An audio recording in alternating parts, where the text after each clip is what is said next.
오늘 본문은 다윗이 죽은 후에 솔로몬이 왕위에 오르고 명실상부한 왕의 그 입지를 굳히고 나서 하나님께 일천번째로 영광을 돌리게 됩니다. 그 후에 이제 드디어 그 아버지의 유언을 이어서 성전 건축을 하는 장면을 아주 자세하게 6장 전반에 걸쳐서 소개해주고 있습니다.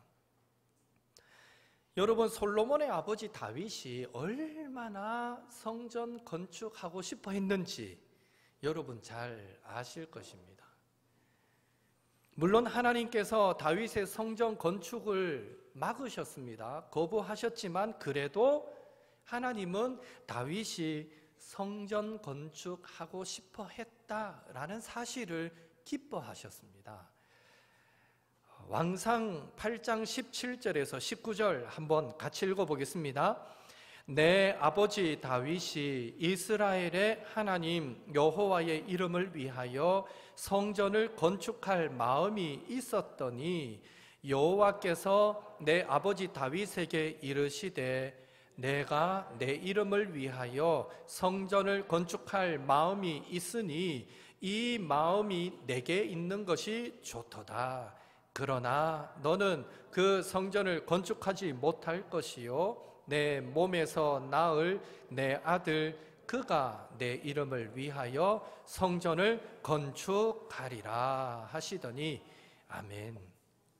내가 내 이름을 위하여 성전을 건축할 마음이 있으니 이 마음이 너에게 있는 것이 좋도다.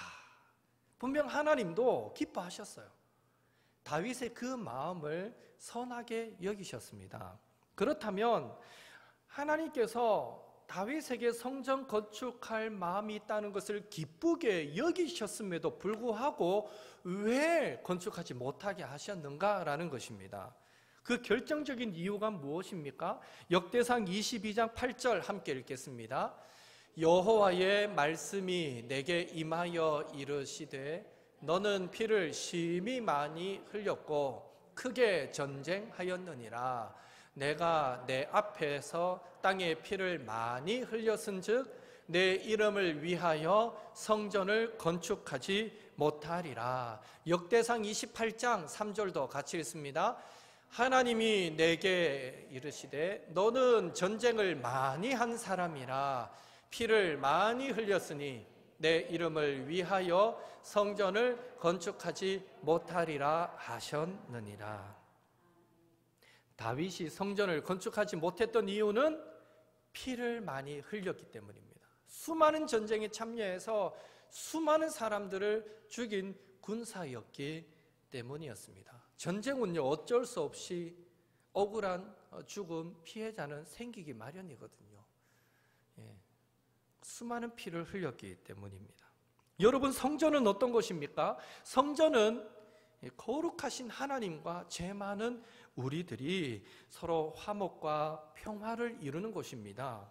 성전은요, 평화의 왕이신 예수님을 상징하고요, 성전에서 진행되는 모든 제사는 평화의 왕이신 예수님의 인격과 사역을 예표하고 있습니다. 따라서 성전 건축은 적어도 평화라는 이 성전의 기능과 걸맞는 화평한 사람이 건축해야 하는 것입니다. 따라서 많은 싸움과 전쟁을 하였던 다윗은 그 전쟁과 싸움이 하나님과 이스라엘을 위하는 것이었음에도 불구하고 누군가에게는 죽음과 파괴와 멸망을 가져왔던 전쟁이었기에 다윗은 결코 평화의 사람이었다라고 말할 수 없는 것입니다. 그래서 성전 건축할 그 자격을 빼앗겨버린 것이죠. 자신의 아들에게. 자신의 아들 솔로몬, 그 이름의 뜻 평화의 사람, 평화의 사람인 솔로몬에게 성전 건축의 기회를 빼앗기고 말았던 것입니다. 다윗이 성전 건축하지 못하게 된 그 이유를 가지고 오늘 우리가 얻어야 하는 교훈이 있다면 성도는 할 수만 있으면 피 흘리는 자, 다투는 자가 되지 말고 화목과 평화의 사람이 되어야 한다라는 것입니다. 창세기 4장 10절에 가인이 아우 아벨을 돌로 쳐 죽였을 때에 네 아우의 핏소리가 땅에서부터 내게 호소하느니라 하나님께서 말씀하셨습니다. 무슨 말입니까? 상처받고 고통받은 자가 하나님께 제 억울함을 풀어주옵소서, 신원하여 주옵소서 호소하면 하나님은 그 원한의 소리를 들으시고 구원의 문제와 무관하게 반드시 하나님의 공의를 실현하신다는 것입니다. 그래서 우리는 더더욱 피 흘리는 사람이 아니라 평화의 사람이 되어야 하는 것이죠. 그런 의미에서 첫째로 우리는 말과 행실이 예수님을 닮게 되기를 예수님의 이름으로 축복합니다.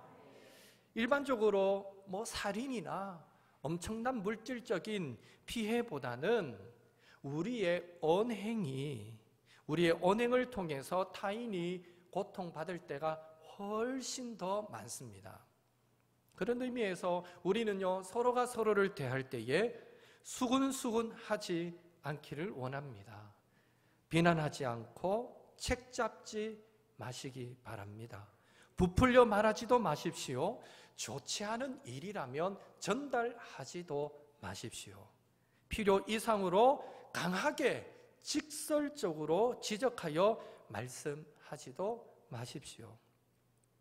많은 사람들이 오해라면 오해고 착각이라면 착각인데요, 타인의 잘못된 성향에 대해서 자꾸 지적하게 되면 고쳐진다라고 생각한다는 것입니다. 그렇습니까, 여러분? 저도 늘 속아요.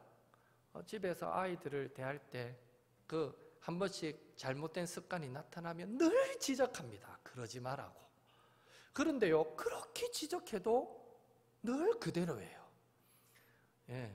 지적해서 바뀐다면 이 세상은 벌써 천국과 같은 땅으로 변화되었을 것입니다.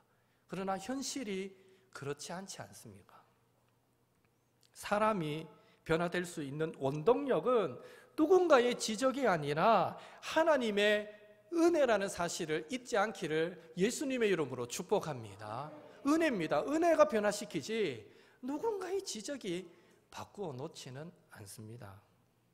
그런 의미에서 정말 내 곁에 누군가가 정말 사랑하는 사람이 선한 모습으로 변화되기를 기대하신다면 우리가 할 일은 우선 기도하는 것입니다.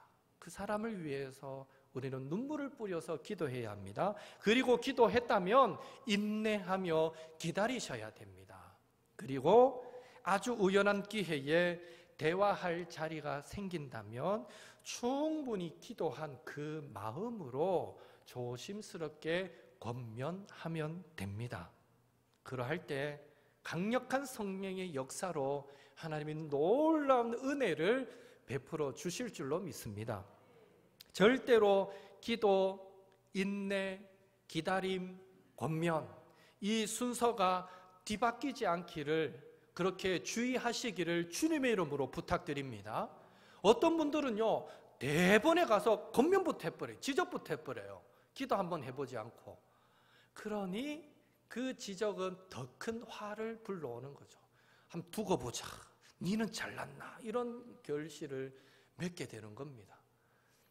우리는 늘 먼저 기도하고 인내하고 기다려주고 그러다가 정말 하나님이 대화할 기회를 주시면 조심스럽게 권면하고 그렇게 될 때 성령은 하나님 사람은 알거든요. 이게 성령의 어떤 음성인지 아닌지를 분별하거든요. 성령께서 그렇게 역사하실 거예요.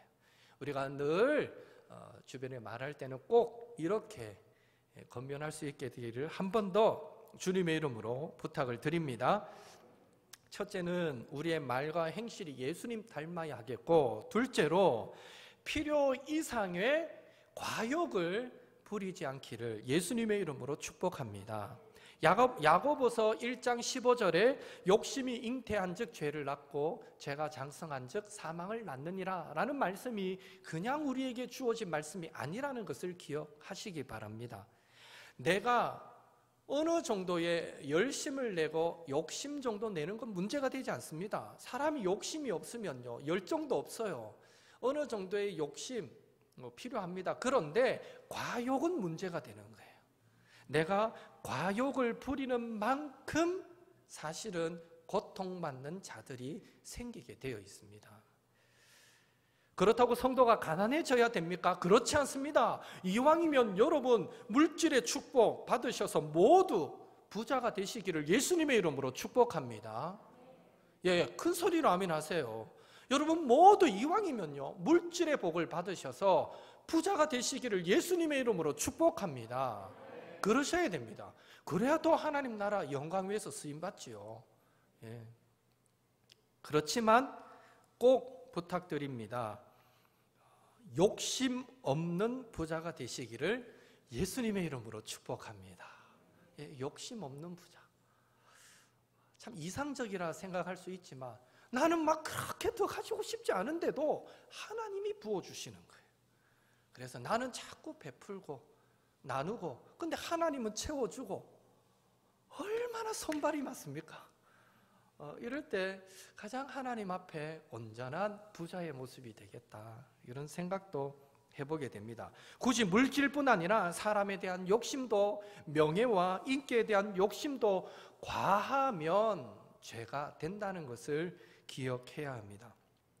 내가 받을 칭찬이더라도 옆에 사람에게 돌려보십시오. 그러면 그 사람도 얻고 하나님으로부터 칭찬받지 않겠습니까?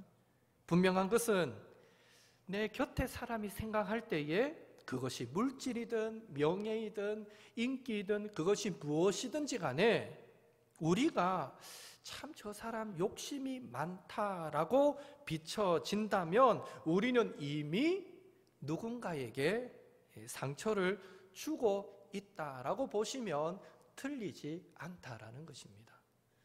그런 의미에서 이 한 주간도 살아가실 때에 예수님께서 우리에게 가르쳐 주셨던 기도, 오늘날 우리에게 일용할 양식을 주옵시고, 그 가르침을 깊이 묵상하는 가운데 그 가르침을 저와 여러분의 삶의 많은 부분에 적용하셔서 과욕을 내지 않으므로 사람도 얻고 하나님의 칭찬도 받으시는 우리 옥토의 성도님들 되시기를 예수님의 이름으로 축복합니다. 셋째로, 나누고 섬기고 희생함으로 평화의 사람이 되시기를 예수님의 이름으로 축복합니다. 우리가 평화의 사람이 되고자 몸부림칠 때, 솔로몬처럼요, 평화의 사람이 되고자 몸부림칠 때 하나님은 우리를 크게 사용하여 주시고, 때로는요 어느 누군가가 그토록 원하였던, 그렇지만 이루지 못했던 그것들을 우리를 통해 이루게 하실 줄로 믿습니다. 솔로몬이 그랬잖아요. 다윗이 그토록 원했던 성전 건축, 그것을 솔로몬이 그냥 받은 거예요. 저는 이래 성경을 읽으면서 다윗을 묵상할 때에 만약 다윗에게 한 번 더 선택의 기회를 하나님이 주실 때에 왕이 되고 다윗이 살아오고 그가 누렸던 부귀영화 모든 것 하고 하나님의 성전을 건축하는 그 두 개를 딱 놓고 하나님이 다윗에게 너 어느 거 선택할래? 물으면 적어도 제가 말씀을 읽고 묵상했을 때 제가 보았던 다윗은요 누구보다 하나님을 사랑하는 자거든요. 다윗은 바로 성전 건축을 선택하지 않았을까? 다시 말해서 다윗은요 그가 성전 건축을 하나님으로부터 거부당했다는 것은요 정말 큰 상처 아닌 상처였겠다라는 생각을 해보는 겁니다. 피를 흘렸다는 이유 때문에. 물론 하나님께 쓰임받았지만 피를 흘렸다는 이유 때문에 그는 정말 원했던 것, 하나님의 성전을 건축하는 그 일을 자신의 아들에게 빼앗겨버리고 말았다라는 것입니다. 그런 의미에서 이왕이면 싸우고 다투면서 억지로 취하려고 하는 자가 되시기보다는 평화의 사람이 되셔서 하나님의 은혜로 주어지는 축복들을 우리 삶의 곳곳에서 누리며 살아가게 되시기를 예수님의 이름으로 축복합니다. 특별히 평화의 사람이 되라라는 이 하나님의 음성을 우리는 교회에도 적용해 볼 수 있습니다. 오늘 읽었던 7절 본문 말씀을 함께 읽겠습니다. 이 성전은 건축할 때에 돌을 그 뜨는 곳에서 다듬고 가져다가 건축하였으므로 건축하는 동안에 성전 속에서는 방망이나 도끼나 모든 철 연장 소리가 들리지 아니하였으며, 성전 건축에 필요한 돌을 채석장에서 다듬은 다음에 옮겨와서 실제로 성전 안에서는 어떤 철 연장 소리도 들리지 않게 했다는데, 과연 그 이유가 무엇이었을까요? 신명기 27장 5절과 여호수아 8장 31절에서 여호와를 위한 돌 제단을 쌓을 때에 쇠 연장을 대지 말라라는 하나님의 직접적인 명령이 있었음을 참고할 때에, 오랜 옛날부터 모세 시대부터 성전 제단을 만들 때에는 이 철 연장을 사용하지 않았고 그냥 다듬지 않은 원석 그대로를 사용했던 것을 알 수 있습니다. 이런 현상은 이스라엘에만 있었던 것은 아닙니다. 당시 많은 이방 민족들도 자신들의 신전을 만들 때에 철기를 사용하지 않았습니다.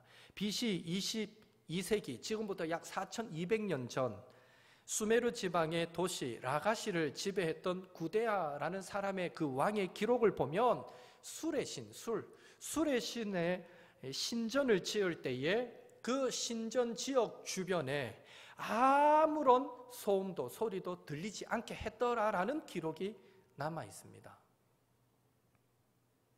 왜 고대에는 성전뿐 아니라 신성한 것을 만들 때에 철기를 사용하지 않고 그 주위에는 소음이 없도록 했을까요?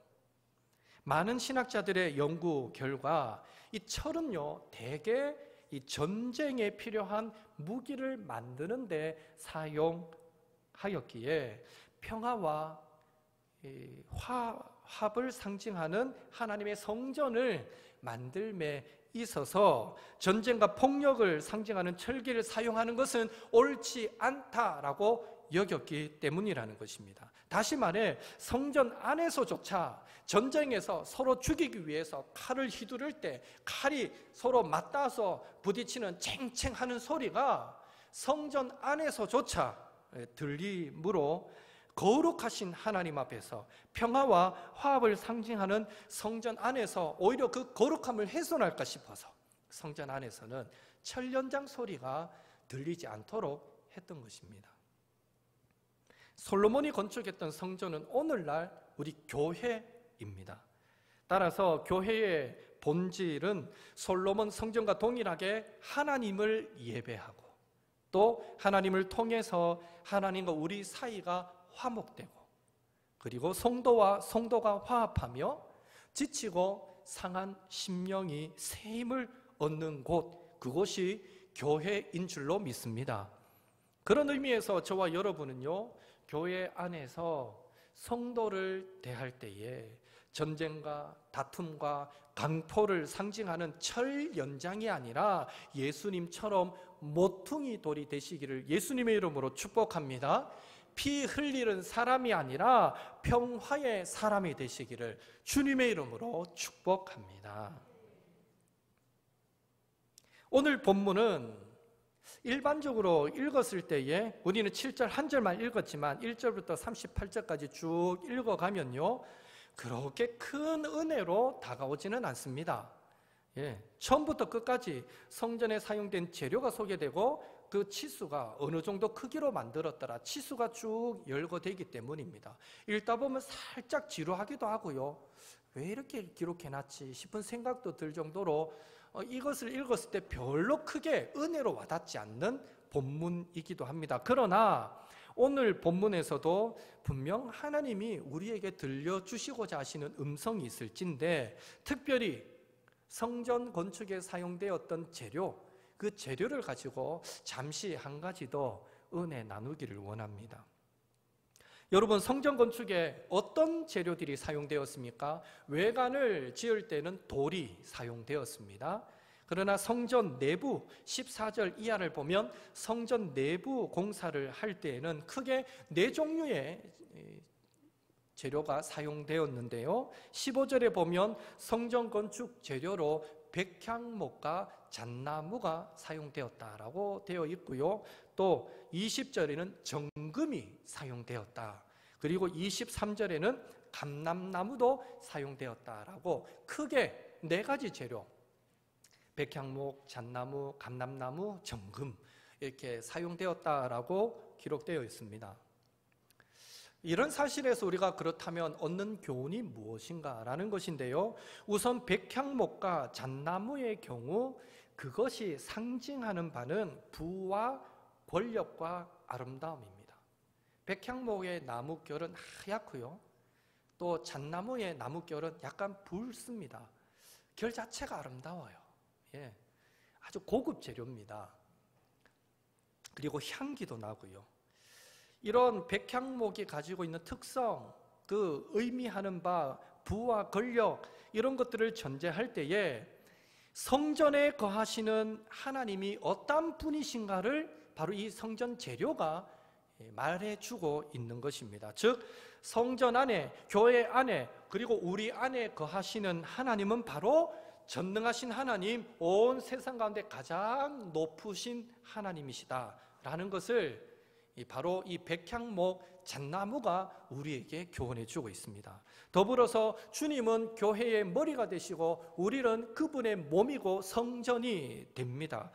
따라서 성전 건축 재료로 백향목과 잣나무가 사용되었는데 바로 이 재료들은 향기를, 아름다운 향기를 내었다라는 사실에서 우리 역시 그리스도의 향기를 날리는 성도가 되기를 원하신다. 하나님은 그것을 기대하신다라는 사실을 알 수 있습니다.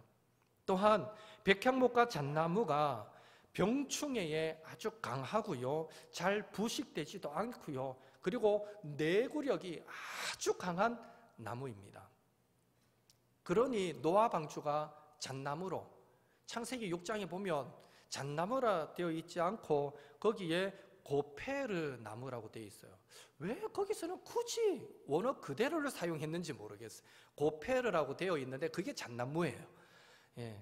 노아의 방주도 하나님이 잣나무로 만들어라 명령하실 만큼, 그 노아의 그 홍수가 났을 때 얼마나 그 풍랑이, 그 물결이 셌겠습니까? 그런데 잣나무니까 견뎌낸 거예요. 물론 하나님의 은혜지만 잣나무가 그만큼 내구력이 강한 거예요. 그리고 로마 그 베드로 대성당의 정문이 크게 나무로 되어 있는데 그 나무가 잣나무로 되어 있는데요, 1200년 동안 그 자리에 그대로 상하지도 않고 그만큼 부식도 되지 않고 내구성이 강한 나무가 잣나무입니다.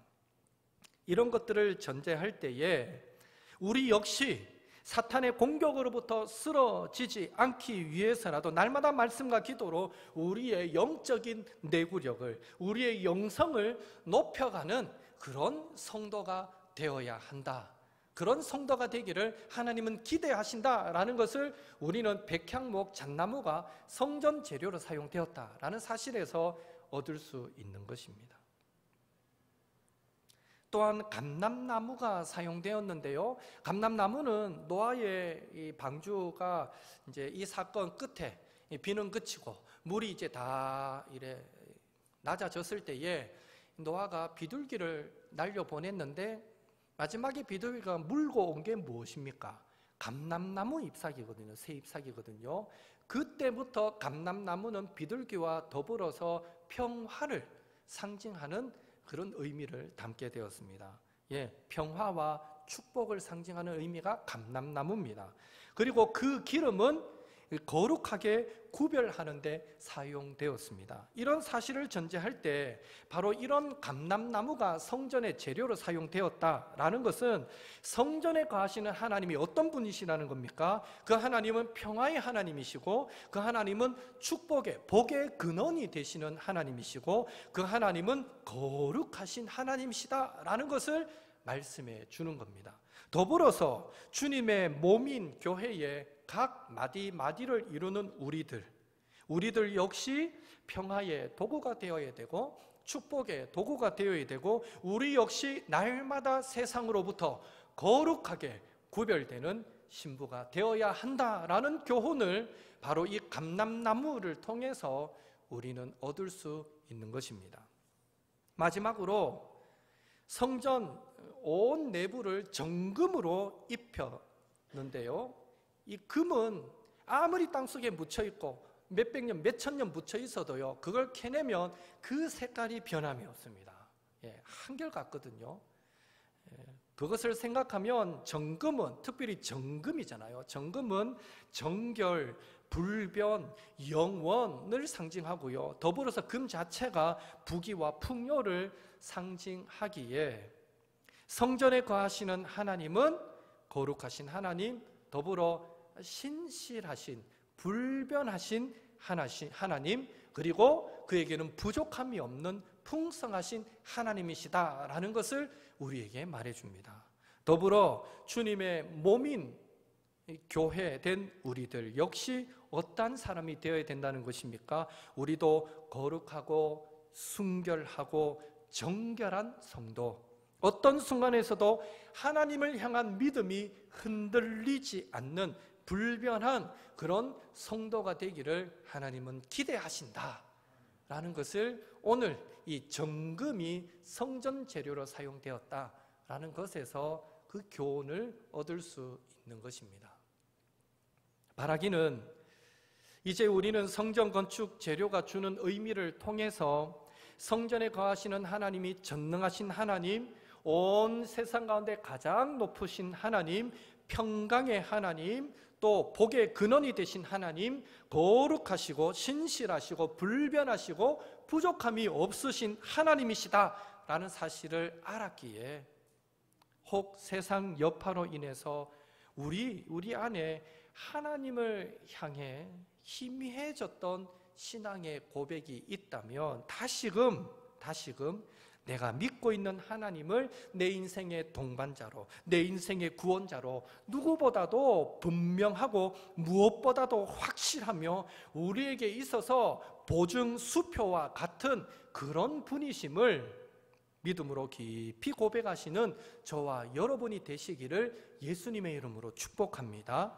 더불어서 우리가 교회의 머리가 되시는 예수님의 몸이고 또 교회고 성전이 되었기에 우리의 모습 또한 늘 말씀과 기도로 무장되어서 그리스도 예수의 향기를 날리고 평화의 도구로 축복의 통로로 쓰임받고 하나님 앞에 정결하고 순결하며 흔들림 없는 믿음으로 다듬어져서 하나님을 기쁘시게 해드리는 그런 옥토의 성도님들 다 되시기를 예수님의 이름으로 축복합니다.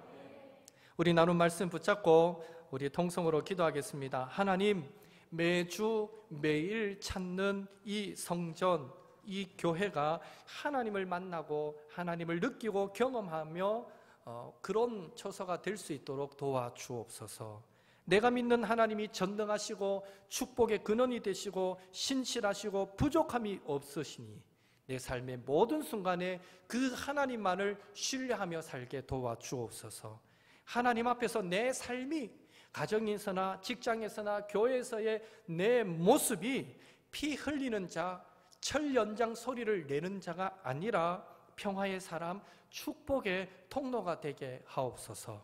성령의 전인 우리에게 어떤 상황에서도 흔들리지 않는 믿음을 주시고 우리의 언행이 예수님을 닮아 예수 향기 날리게 하시고 거룩하고 정결한 믿음의 사람이 되게 도와주옵소서. 오늘 이 성전 재료 성경과 관련하여 받은 말씀 기억하면서 하나님 우리도 이런 믿음의 사람 되기를 원합니다. 기도하시고 또 나라를 위해서도 더불어서 함께 통성으로 기도한 시간 갖겠습니다.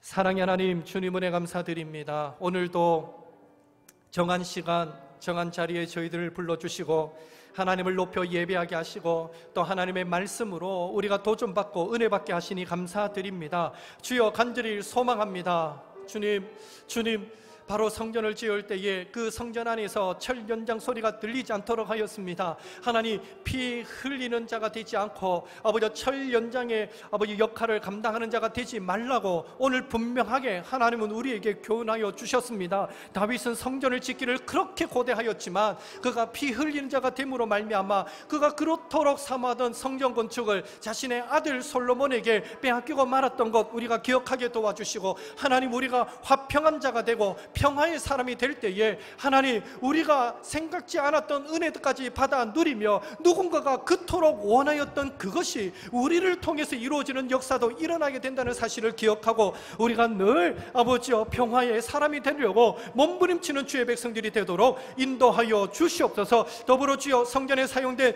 여러 가지 재료들을 통해서 하나님이 어떤 분이신지 살펴보았습니다. 하나님은 전능하신 분이십니다. 가장 높으신 분이십니다. 왕 중에 왕이 되십니다. 평강의 왕이십니다. 축복의 근원이 되시고 아버지여 거룩하시며 신실하시며 우리를 향하여 불변하신 사랑을 갖고 계신 분이심을 우리가 알았습니다. 주여, 이 한 주간도 살아갈 때에 혹 근심되고 걱정되고 염려될 일들을 만나게 된다면 오늘 하나님이 어떤 분이신지 우리가 깨달았으니 그 하나님을 더욱 신뢰하게 도와주시고 그 하나님을 더욱 붙들게 도와주시고 내 인생의 구원자가 되시는, 내 인생의 동반자가 되시는 주님으로 인하여 이 한 주간도 믿음으로 승리하며 살 수 있도록 은혜 베풀어 주시옵소서. 더불어 주여, 우리도 예수 향기 날리며 살기를 원합니다. 평화의 도구, 축복의 통로가 되기를 원합니다. 이 한 주간 아버지 순결하고 정결한 주님의 신부로 살아가기를 원합니다. 하나님 앞에 흔들림 없는 믿음을 소유하게 되기를 원하오니 주여 우리를 사용하여 주시옵소서.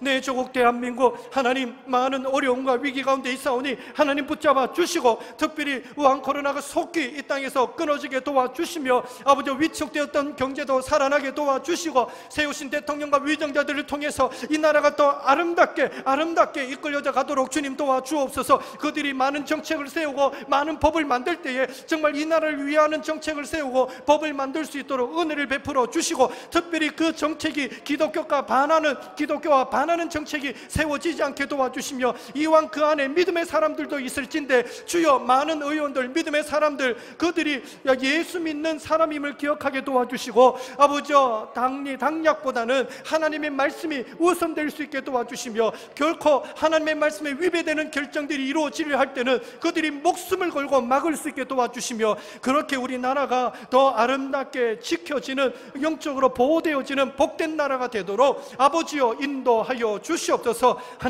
하나님 도와 주시옵소서. 사랑의 하나님 감사드립니다.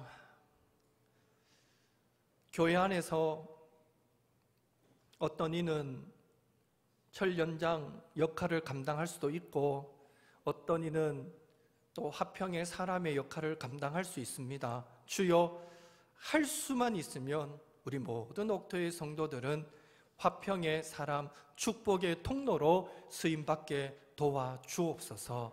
더불어 주님, 하나님은 전능하신 분이심을, 왕 중의 왕이시고 가장 높은 분이심을, 그에게는 불가능이 없으시다는 사실을 우리가 기억하게 도와주시고 우리를 향한 사랑이 불변하시고 신실하다는 사실을 기억하여서 혹 이 한 주간 살아갈 때에 또 우리에게 근심 걱정할 일이 생긴다면 그 순간에 오늘 우리가 묵상하였던 하나님을 떠올리고 기억하게 도와주시고 그 하나님을 신뢰함으로 당면하는 모든 삶의 문제들을 믿음으로 이겨내는 또 옥토의 성도들 되도록 도와주시옵소서. 더불어 우리도 성령의 전이요 주님의 몸인 교회의 마디마디를 이루는 자들임을 잊지 않게 도와주시고, 그렇다면 우리도 예수 향기 날리는 자들이 되게 도와주옵소서. 우리도 거룩하고 순결한 주님의 성도가 될 수 있도록 도와주옵소서. 우리도 평화의 통로, 축복의 통로가 될 수 있기를 원하오니 이 한 주가 또 그렇게 쓰임받는 저희들 되도록 인도하여 주시옵소서. 믿고 의지하오며 예수님의 이름으로 기도하옵나이다. 아멘.